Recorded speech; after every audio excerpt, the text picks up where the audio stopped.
उपाख्यान का वर्णन हम आपको समय दे देंगे तब लगा लेना। पुरंजनोपाख्यान में देखिए, अब ध्यान से सुनना बिना व्याघात के। दो मित्र थे, एक अविज्ञात नाम का मित्र, एक पुरंजन नाम का मित्र, दोनों एक साथ रहते थे। एक दिन पुरंजन बोला, मित्र चलो कहीं घूम के आते हैं, बहुत दिन हो गए एक ही घर में रहते रहते। अविज्ञात ने कहा, भैया कहीं मत जाओ, अपने घर में रहो, घर में ज्यादा सुख है। अरे नहीं महाराज, घूमने तो चलें, कहीं चलो। तो अविज्ञात ने कहा, अच्छा भैया तुम्हें घूमना है तुम घूम आओ, हम तो घर में ही रहेंगे। अविज्ञात घर में रुक गया, पुरंजन घूमने निकला। कई लाखों उसने नगर घूम डाले, 84 लाख नगर घूम डाले, पर कोई नगर अच्छा नहीं लगा। एक नगर उसे अच्छा लगा, देखा 9 दरवाजे का बढ़िया नगर था। उस नगर में जैसे ही उसने प्रवेश किया, 5 फन का एक नाग रखवाली कर रहा था। तभी उसने देखा एक सुंदर सी स्त्री वहां से चली आ रही है, उसके पीछे 10 सैनिक आ रहे हैं। पुरंजन बोला, देवी आप कौन हैं? तो वो कन्या बोली, मैं इस नगर की मालकिन हूँ, इस नगर का साम्राज्य मेरा है, पर मुझे ये नहीं पता कि मेरा जन्म कहाँ से हुआ, कौन मेरे माता पिता हैं, ये नहीं पता है। मैं ये पता है कि इस नगर के साम्राज्य मेरे हाथ में है। पुरंजन बोला, देवी विवाह तो हमारा भी नहीं हुआ, तो हम तुम विवाह कर लें आपस में। हाँ कर लो विवाह। विवाह हो गया, कर लिया। अब विवाह करने के पश्चात पुरंजनी कहे कि भोजन करो तो पुरंजन भोजन करे, पुरंजनी खाए तो पुरंजन खाए, पुरंजनी हंसे तो पुरंजन हंसे, पुरंजनी नाचे तो पुरंजन नाचे। ये स्थिति। एक दिन एक जरा नाम की कन्या, बड़ी कुरूप जरा नाम की कन्या पुरंजन के पास आई, नगर में घुसने लगी तो 5 फन के नाग 10 सैनिकों ने मिल करके उसे घुसने नहीं दिया नगर में। बेचारी बड़ा दुखी हो गई। एक गंधर्वों के राजा हैं चंडवेग, चंडवेग से जाकर के कहा, महाराज हम बताओ, जिसके पास भी जाती हैं वो हमें भगा देता है, हम चाहते हैं कि हमारा भी विवाह हो जाए, हम जिसके पास जाएं वो भगा देता है। चंडवेग ने कहा, तुम परेशान मत हो, हमारी 360 गंधर्व हैं गोरे गोरे, और 360 गंधर्वियां हैं काली काली, इन 360 को ले जाओ, और ले जाकर के अपने साथ एक उन्होंने अपना प्रज्वार नाम का एक भाई है, चंडवेग कहते हैं, इसको भी अपने साथ ले जाओ, और जाओ ये सब सैनिक पकड़ करके, जिसे तुम कहोगे उसी को पकड़ करके तुम्हारे पास ले आएंगे। तो कहा ठीक है महाराज। अब जरा नाम की कन्या पहुंची पुरंजन के नगर में। 5 फन का नाग बहुत देर तक लड़ता रहा, पर सब सैनिकों ने मिलकर के आक्रमण बोला तो वो भी घायल होकर भाग गया।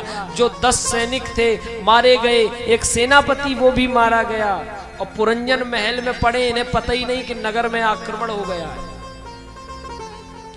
जब पूरी सेना जरा नाम की कन्या के साथ में पहुंची तो कन्या ने आदेश दिया कि बांध लो इनको, पुरंजन को। अब पुरंजन गिड़गिड़ाने लगा, हमें छोड़ दो, हमारे बिना पुरंजनी कैसे रहेगी, अरे हमें छोड़ दो, हमें जाने दो, हम तो पुरंजनी। लेकिन एक नहीं सुनी किसी ने, और पुरंजन इतना दुखी हुआ कि उस अपनी पुरंजनी की याद में मृत्यु हो गई। कहते हैं अंते मति सा गति, जैसी आखिरी में मति होगी वैसी गति बनेगी। पुरंजन आगे चल करके अगले जन्म में स्त्री के रूप में परिवर्तित हो गया, स्त्री के रूप में जन्म लिया।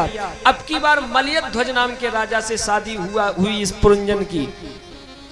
किसी कारणवश राजा की मृत्यु हुई तो ये पुरंजन स्त्री रूप में राजा के साथ सती होने के लिए जा रहा था। तभी अज्ञात के जो मित्र था उसके मन में आया कि हमारा मित्र बहुत दिन हो गए हैं आया नहीं, चलो देख के आते हैं कहाँ है। सो वो देखने के लिए एक ब्राह्मण का वेश बनाया अवज्ञात ने कि देखे कहाँ है मित्र। देखा तो ये पुरंजन स्त्री रूप में सती होने के लिए चिता पर बैठा है। अविज्ञात ने कहा, अरे मित्र तुम सती हो रहे हो? अपने आप को पहचानो। पुरंजन बड़ा क्रोध करके बोला, तुम्हें शर्म नहीं आती? एक स्त्री को अपना मित्र बताते? हरे राम। महाराज जब सारी घटनाक्रम अभिज्ञात ने विस्तार से समझाया, कई पुरानी घटनाएं बताई, तब पुरंजन को याद आया। तब पुरंजन वो चिता आदि सब छोड़ करके अपने मित्र अभिज्ञात के साथ में अपने लोक की तरफ गया। अब इस कहानी का मिलान कर लेते हैं। अभिज्ञात कौन है? अभिज्ञात नाम का जो मित्र है वो परमात्मा है, और पुरंजन हम और आप सब, हमारी आत्मा, ये पुरंजन है। अब हम लोग चले, जब दोनों मित्र एक साथ रहते थे एक घर में, भगवान ने कहा बेटा कहीं जाना नहीं, अपने घर में ठीक है। पर आत्मा बोली नहीं प्रभु, थोड़ा सा भ्रमण जरूरी है, चलो घूम आए चल के।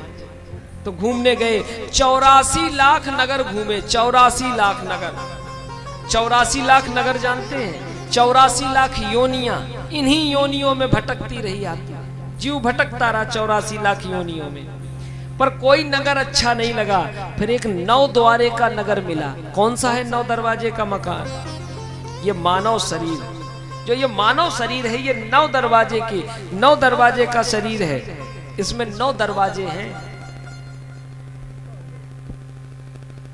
आप कहेंगे 9 दरवाजे, 2 नाक के छेद, 2 कान के छेद, 2 आंख के छेद, 6, 1 मुख, 7 और 2 गुदा द्वार के 9 दरवाजे का महल है ये। इसमें जो 5 फन का नाग है वो 5 प्राण वायु है।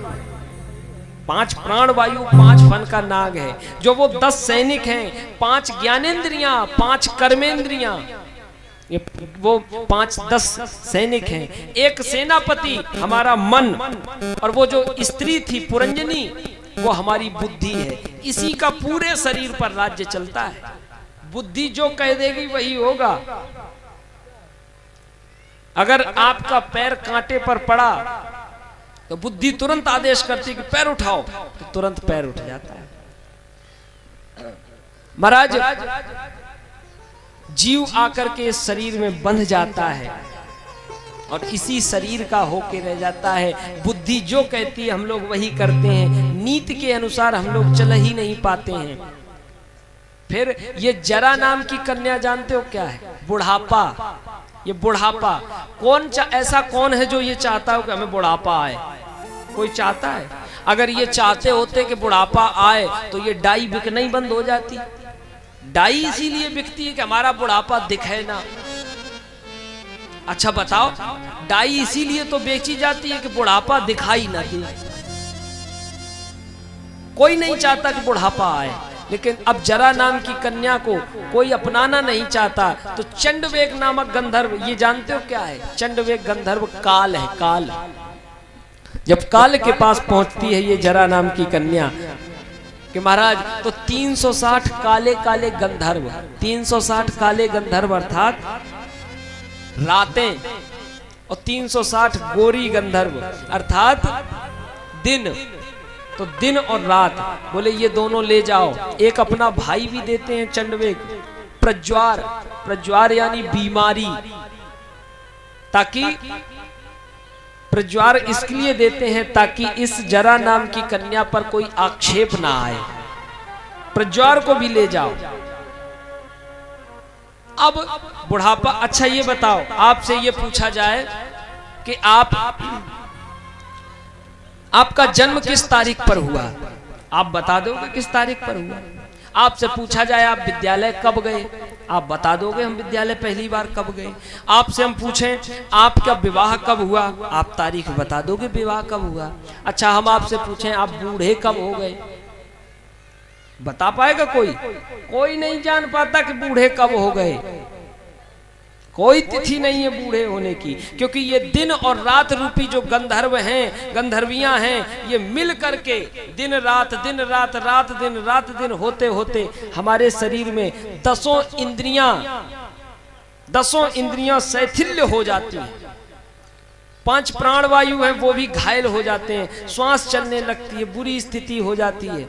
कफ वात पित्त बनने लगता है। फिर सेनापति मन, फिर मन किसी काम में लगता नहीं है। अच्छा पुरंजन, ये जीव अंदर, फिर भी जीव की आंतरिक स्थिति खत्म नहीं होती, जीव का शरीर से लगाव खत्म नहीं होता। 70 साल के हो गए और उनसे कहो बाबा चलो अब वृंदावन लिवा चले, तुम्हें एक बढ़िया आश्रम में कर देंगे, वहां भजन करना चल के। तो बाबा जानते हो क्या कहेंगे? चल देते, हमने एक नातिन को विवाह और कर ले फिर चले। अरे राम राम, 70 साल की उम्र हो गई, अब भरोसा नहीं है एक क्षण का, और तुम नातिन की विवाह की वजह से रुके। अम्मा से पूछो, अम्मा चलो कथा सुनवा लाए चल के आपको। अरे कथा तो सुने आए, हम कथा सुनने में लगी रहे, बहुएं काओ घर में तब तक सारा दूध ही पी डाले, तो हम घर में ही रहेंगे, बहुएं दरवाजा ही ना लगाए काओ घर का। ये जो आसक्ति है शरीर से, ये हमेशा बनी रहेगी। इसीलिए